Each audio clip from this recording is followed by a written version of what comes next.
Hi everybody, it's Kit and welcome to another educational video by the Entropy System. As we continue the countdown to System Pride Day, I want to focus more on the diversity of the multiple community, and that community oftentimes includes family members. So today I am here with Will.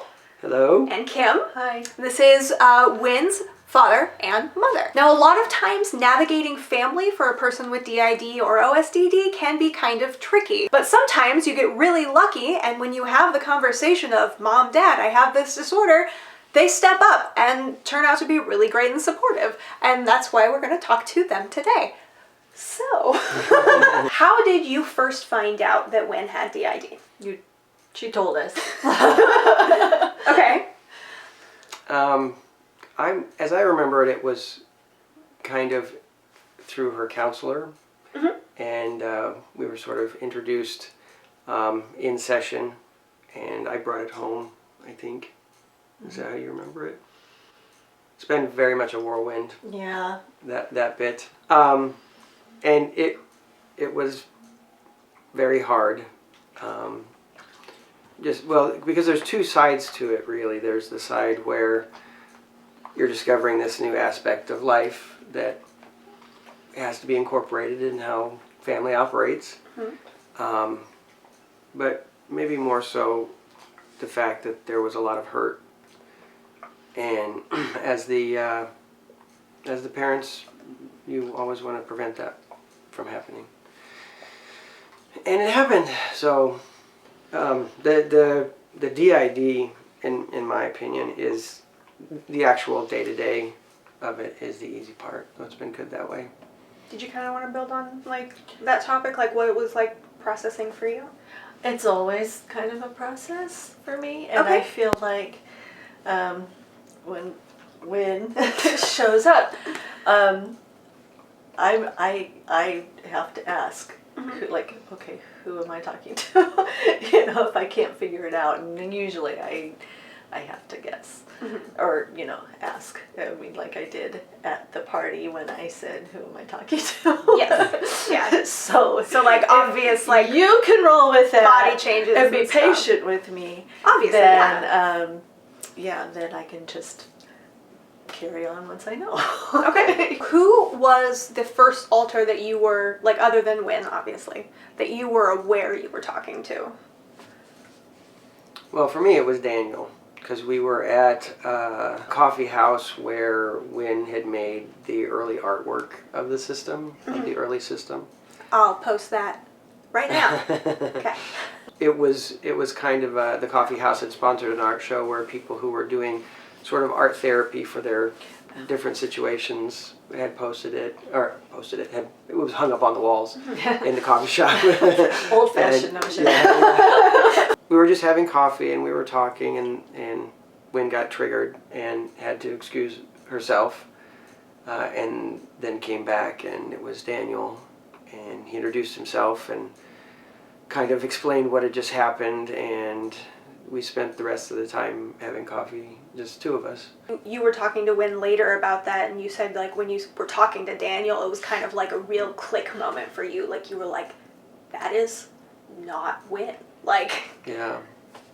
And and it's kind of a strange feeling to be there with someone who you know and is one of the most important people in your life, and also a brand new person that you have no assumptions about. You're getting to know a person for the first time. You don't know what he likes and so you're like, hi, how are you? And tell me about yourself. Who was the first alter you knew you were talking to?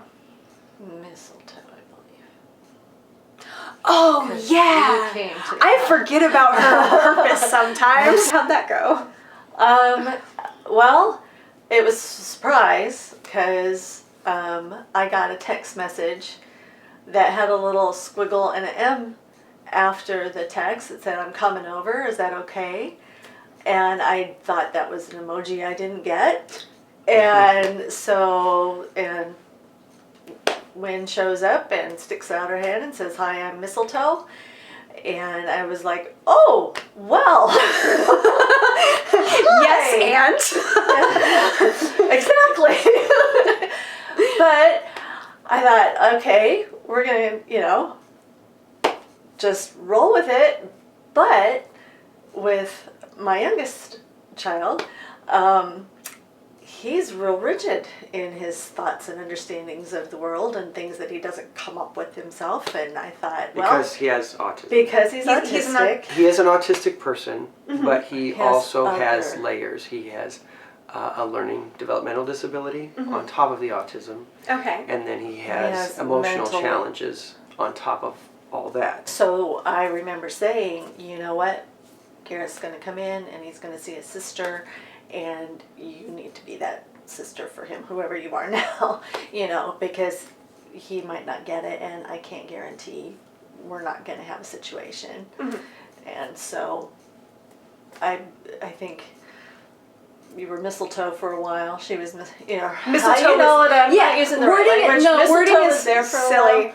Wording But- is silly and okay. dumb, just in general. But Okay. the phrasing we use is like mistletoe was out Okay. for a while. So mistletoe was out for a little while, and then I think Bronwyn just said, okay, we need to just be Bronwyn, or bring Bronwyn out. And because Gareth was in and out, and I think it all felt uncomfortable for mistletoe and possibly Wynn and possibly Gareth. So we just, A whole lot of eggshell walking. shifted positions. How has knowing that we are multiple, how has that changed your perspective of your daughter, if at all? Not much has changed as far as how I perceive her. She's still my daughter, and I still love her, more than anything in the world, except her brothers and sisters and family and stuff. Yeah. But she's super important. She's super duper important, and we just want to see her in a very full, happy life. I am very pleased, that Andrew is there, and he's amazing and super supportive, and it's not just he's supportive or he's accommodating. He is so fully embraced making life as full for the system as I would want to see her life and your guys' lives. That it's just astonishing. How about you, Kim? Did it change your perspective on Wynn at all? No, she's still my daughter. Okay. So, it's just, like I said, it's learning, and it's, you don't see things coming. I mean, so it's just a matter of learning and still making it work, I guess, is the only way I can put it, because my daughter's my daughter. So yeah, it's just all, adjustment and adjustment and adjustment, and a bit of a learning curve, but we're here to learn and to love because we love our daughter. Do you guys have, and this is kind of a on-the-spot question, so if you don't, that's fine, but do you guys have any advice for either systems trying to reach out to their own parents or parents of systems who are like, oh my god, my kid has what? I don't know if I'm ready to give advice yet. All I can think of is let love guide you, and I don't think that's... No, that's good advice. That sounds really like a card, but I was going to say pillow, but it's still good okay, advice. pillow. But I don't... That's... Because that's what it's all about. Yeah. So what I'm all hearing I've you got. say, then, correct me if I'm wrong, is don't overthink it, just step forward with love. Yeah, With heart. I think a bit. It's going to be a little dicier than that. Okay, fair enough. But yeah, that's the overarching Thing. all of stuff. That's what the blanket that goes around, to keep you up. Okay. So yeah, because it could be tricky Yeah. and hard. I have kind of a long answer. Okay. He's better at long answers than I ever will be. Two things I would say. First of all is be sure to give a lot of grace in both directions. The things that you will encounter from the people who are receiving the information can feel hurtful. Like, I don't know that we ever said this, but maybe you might encounter, family members that say, I just don't buy it, or something like that. And that's not, in my experience with us and the whole family processing, the change, it's not that they are trying to be hurtful to the system. It's just they are trying to force a very large shift into their brain. And it hurts. And it's disorienting. And it's just trying to find your footing. And when all that rushes over you like a flood, sometimes you have to step back and say, I can't do this right now. I've just got to deny it's real because I'm trying to preserve my own sort of mental outlook. So that's the first part of the answer. Okay. I love that. The second part of the answer is what I kind of adopted, and this may not be good for everybody, but some people may find this helpful. Because, as you know, we come from a theater background. That's what we went to school for. And, of course, one of the big things in theater is improv. And that's what the yes and was. That's an improv rule. Yeah. Yeah. Did you mention that before? I said yes Well, and when we were talking with the about it. mistletoe story. So Yep. I'm just like, it's an improv thing. Right. Take it and go. Yeah. And It's a nice tool. because Like you're feeling a little- to kind of elaborate on it for the people who aren't familiar with improv is in that acting situation, things move forward in the best possible way when you get tossed a new piece of information that wasn't in the scene that you were doing before, and you just accept it. So if somebody says, hi, we're sitting on a park bench, you say, yes, we're sitting on a park bench, and look at the ocean. And now the other person knows that there's an ocean. And so, you just kind of build back and forth, always accepting what the other person says. And now that you have that piece of information, you can say, how does that shape our interaction and our reality? And in a lot of ways, that is how I navigated, like when Daniel comes out. Hi, I'm Daniel. Yes, you are. And tell me more Good about for yourself. you. Yeah. And okay. and how does that change our relationship? Well, let's talk about why I'm here. Okay, let's talk about that. And it feels superficial, maybe at first, but it helps to get things out on the table and kind of let them just seep down and become part of your outlook. And everywhere that a entropy system video is shot, we have to have a cat that wants to be in the video. I know. It's what is meant to be, I guess. I want to just cover, because I know this is going to be in the comments, because it's always in the comments. Who have you guys all met? So I'll just kind of run down the list and you can say yes or no. Okay. So obviously they've both met Wynn, duh. Me, duh. Duh. Daniel. Have you both met Daniel? I have, yes. Maybe. I've texted with Daniel. Okay. So That's there hasn't something. been a whole lot of personal interaction that I'm aware of. Okay. So Mistletoe. yes. Did I meet Mistletoe? I don't know if I ever was I don't think in the you room did. with her. I mean, I didn't even remember that Kim had met her, so Yeah. I'm not the right person to ask. And then there's Kim. Yes. Yes, she Yes, was both at met the Kim birthday Kim. party, and I hung out with her, I think, one time when I came over. I'm trying to think if there's anybody else who you guys would have met, because almost nobody's met Jonathan or Jacob. Me came over once when I was at work. Yes, Michelle. She goes by Michelle now because she's Oh, okay. 7. Oh. She's okay. 7 and she's a big girl. Okay. All right. I was gonna say because I didn't think I'd heard that name before, so I was like, yeah. okay. Yeah, she used to go by me, which we're gonna jump to. So, a couple weeks ago was Gareth's birthday party, and Gareth is obsessed with Five Nights at Freddy's. And that means we went to Chuck E. Cheese because our Chuck E. Yes. Cheese still has the animatronics And yes, they are a little broken, and yes, it is terrifying. It had been at least a decade and a half since we've ever been, since we'd last been to a Chuck E. Cheese. And when we were there, it was very loud and very crowded, which really upset Michelle because she is very anti-touch, and there was a lot of touching, like accidental bumping and stuff going on. And so she had a negative trigger pull her out in that way.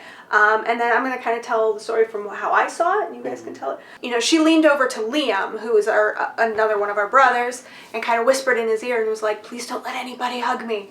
And he kind of picked up that, like, something was going on, because Wynn had even talked about earlier that she was feeling switchy, had told Liam that. So he was like, don't worry, I won't let anyone hug you. And then very shortly after, Kim walked behind the table and just kind of put her hand on Wynn's shoulder, just as to slide by, like, excuse me. And Michelle was like, no, no, no, no, like really loud. And immediately Kim was like, okay, I won't touch you. Who am I talking to? And just kind of helped her out like a boss. It was like, all right, let's get you a gluten-free brownie. And like, I'll make sure nobody hugs you and you don't have to go anywhere. And, then she went to attend to Gareth, and Will came over. I laid my hand on her shoulder. Oh, yeah, reassuringly. That's what I do. I was like, oh, but yeah, and then later Will came up, and I think he said, do you want to go play? And she looked at him and she goes, no. And he immediately kind of picked up like, okay, this is a little younger body language. And he was like, okay, you don't have to play. That's fine, and just told, like, there were no real questions asked, like, why not, this and that, just like very yes and of you guys, and she was real freaked out most of the time, but Kim handed her a teddy bear to hug, and that was enough to calm her down to get Kim to be able to come in front, so Michelle didn't have to, and I was super impressed by all that. So that's my side of the story. What was your guys' side of the story? Well, when I came back and brushed, or again put my hand on you the first time, and you were like, don't touch me, don't touch me. It wasn't loud.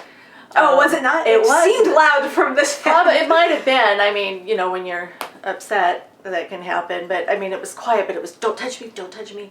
I'm like, okay, I'm sorry. Who am I talking to? Yeah. I knew something was up. Which is a question that's definitely allowed. But I said there were no questions. That didn't include that, but that's a good question to ask. So. Okay, good. All right, because that's all I could do. I don't know who this is. But yeah, and so, okay, we won't have to touch you and things, Did I say thank you for letting me know? I don't think I did, but I was appreciating it. It's very blurry. I don't know. A little bit. Yeah, Gareth got this giant neon colored blacklight Freddy, I think as he's called, and it's big and heavy, and I think actually Kim asked for the teddy bear and said that feels heavy and weighted, or that came after. Yeah. All right. Yeah. I want to hold that. Can I hold that? So we went around. That's right. I went and got it. Yep. And it worked because it's big and it is weighted and has a good solid thing, and I know I have a dog for that. He's sleeping on the floor. Yeah. And actually, that's when I noticed, because I was bopping around the table, and when I saw a lot of motion going on. My daughter holding the big teddy bear and kind of looking frightened, I knew that it was a little, and so that's when I just asked if there was something she needed, what can we do, and she just needed to hug that. Hold the deer. And so I was like, Hold okay, bear. okay. Yeah, no, I thought that was really stellar, and if there's an example of how to, as a family member who maybe isn't like super well introduced to everyone in the system, and still is working on wrapping your head around DID and all that together, like that interaction could not have been more perfect and helpful for us on our end, where it was just like, there was no, why are you behaving this way? Or, just do this or just do that, or, whatever. Like, couldn't you pretend to be Wynn? Like, I don't know, there are a million ways that could have been a disaster. It was just handled so solidly and so, like, with so much care that I was just like, damn, guys. Let's talk about this on our channel. This is good stuff. All right, so any final words before we wrap up? No. No? Okay. Sorry. Yeah. Okay. Well, thank you guys so much for, I know this got a little emotional and was, probably not the easiest thing to talk about, but I really, really appreciate you guys, like, allowing me to come interview you, and I feel like this is going to help a lot of people, and hopefully a lot of families who are struggling to reach out to their kids, so. Okay. Maybe you're going to bring some families together for System Pride Day. That's my hope. That would be good. That would be nice. Yeah. So the question I have for you guys is, do you have any advice or stories about, being a system reaching out to family or vice versa, and, the good, the bad, like how that went for you guys? Please tell me in the comments below. I'm sure I and a lot of other people would be really interested in reading those stories. Also, I want to give a big thank you shout out to Liz Joyce, Shoshi Bowers, and Lily Andrews, and all of our patrons for supporting our channel and helping us do what we do. We're patrons. They are! You guys are Yeah. patrons! They're patrons and they support the channel, and it makes me really happy. Also, we have a new website that we just put up with information on System Pride Day. Excuse you. So if you want promotional material or links to where you can find merchandise made by Systems, a link to that will be in the description below. Please don't forget to like, comment, and subscribe. And I hope you guys have a really great day. Bye!